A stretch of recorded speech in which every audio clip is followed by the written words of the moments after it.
I'd like to preface this episode by saying that all the tips that I'll be providing in this episode are solely based on my own experiences of taking IELTS coaching and then giving IELTS coaching. I've taken the IELTS classes for about a month in February 2019, after which I wrote my test in the following month, after which I became an IELTS trainer myself, and I've been a trainer for about 2 years.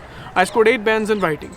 If you think that it's a reasonably decent score, you may continue watching because this episode in its entirety is based on my own experiences with IELTS.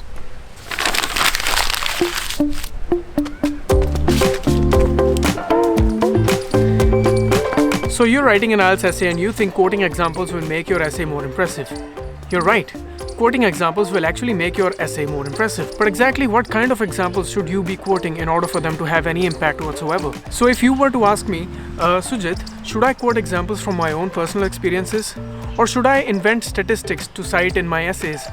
Or should I quote an example in every body paragraph? The answer to all these questions is, it depends. Allow me to illustrate. Now suppose your essay question is this one. Now this question is not directly asking you to quote examples, but during my attempt of this question I found that without any examples, the content of my essay seemed a bit incomplete. When I was discussing the advantages of wearing uniforms, I felt compelled to quote an example in order to justify my argument better. So here's what I wrote. For instance, many business magnates around the world advocate wearing the same kind of clothes every day, as by doing so, they don't have to waste time on deciding an attire every morning, which consequently decreases their mental load and reserve their decision making for useful tasks at the workplace. So this was the example that I felt compelled to quote because my content did not seem to justify my argument. And with the help of this example, the reader would feel that the candidate knows what he or she is really talking about. While discussing the disadvantages, again, I was writing that wearing the same uniform every day could bring about monotony among the employees. The uniform might not be comfortable enough, thus it could decrease the productivity by a considerable margin. All that is fine, everyone knows that, but I felt that backing it up with another example would again solidify my argument. So I chose to quote another example that seemed appropriate in this case. I wrote, to illustrate, airline staff members are required to wear uniforms that are quite stiff. Having to stand while wearing such uncomfortable clothes for a prolonged period of time can prove to be quite draining and challenging, which was verified by 7 out of 10 members of the cabin crew in a survey. If you noticed, I've written a piece of statistical data in this example, which is obviously fake, but it kind of vindicates my example and makes it seem like a substantial part of my content. However, we have to be extremely careful about quoting statistics. I've seen many coaching centers asking their students to write fake names of universities or agencies, or names of fake doctors or researchers, just to make their examples sound more authentic. Sometimes they do succeed, but most of the times, instead of making the example sound more authentic, it has quite the opposite impact. Unless you have a PhD in a subject, there is no way that you would be familiar with such statistical figures. I mean, ask yourself, when was the last time you read statistical data about such studies or surveys? Therefore, using generalized examples is your best bet. They're much more believable and practical. Where should you quote examples? Let me just start by saying that there can be no examples in the introduction or the conclusion of the essay. Now that we've established that only the body paragraphs can have examples, we also need to make sure just how many examples are enough. The sweet spot is 1 to 2 examples, if your essay demands examples. If your essay is okay without examples, then you don't have to worry about any of this. But if examples are an integral part of your essay, keep the number of examples between 1 to 2. Now every essay has at least 2 body paragraphs, so make sure that one body paragraph does not have more than one example. It's nicer this way, trust me. And when should you quote the example? Ideally after making the argument. See, when it comes to a body paragraph, follow this approach. Introduce the argument, elaborate the argument, exemplify the argument, and then close the argument. The examiner will have an easier time reading and comprehending this format without having to read your sentences over and over again, trying to make sense of them. Now, how should you start your examples?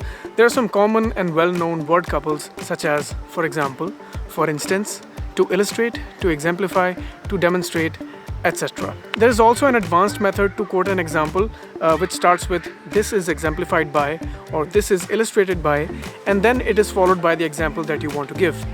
Let me demonstrate. This is exemplified by an essay that I wrote back when I was a student.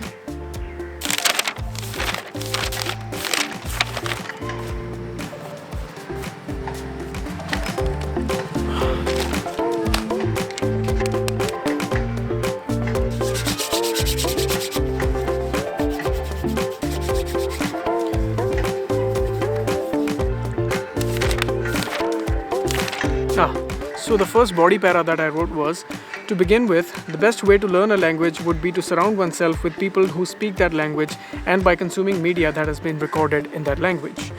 It's not always easy to find people who are familiar with an exotic dialect, but one can always turn to multimedia sources such as audio tapes and audiobooks, which are ubiquitous in today's era of the internet.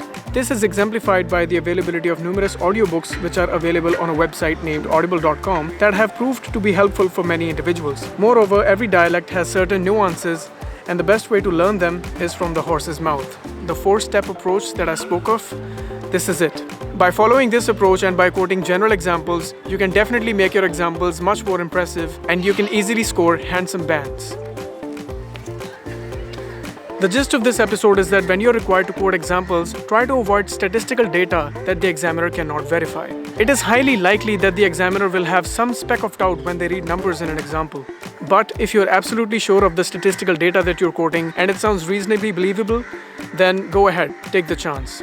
However, I would suggest stick to generalized examples. You can use names of business magazines or newspapers, or you can use the name of a city or a country, which has to be real, of course, but the example itself should be explained using words rather than numbers. 60% of people in India are choosing to eat outside food instead of home-cooked meals, according to a survey conducted by the World Health Organization. Instead of writing this, you can write it like, a growing number of people in India are choosing to eat outside food instead of home-cooked meals. Or you can write, majority of the people in India are choosing to eat outside food instead of home-cooked meal, which was verified by a survey conducted by the World Health Organization. It is definitely much more believable and practical than writing 60%.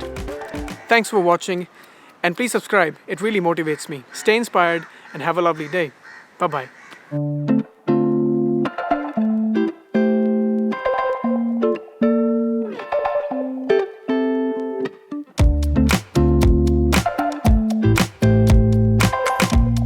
If you're looking for more tips regarding IELTS speakings and writings, check out these 2 videos that I made.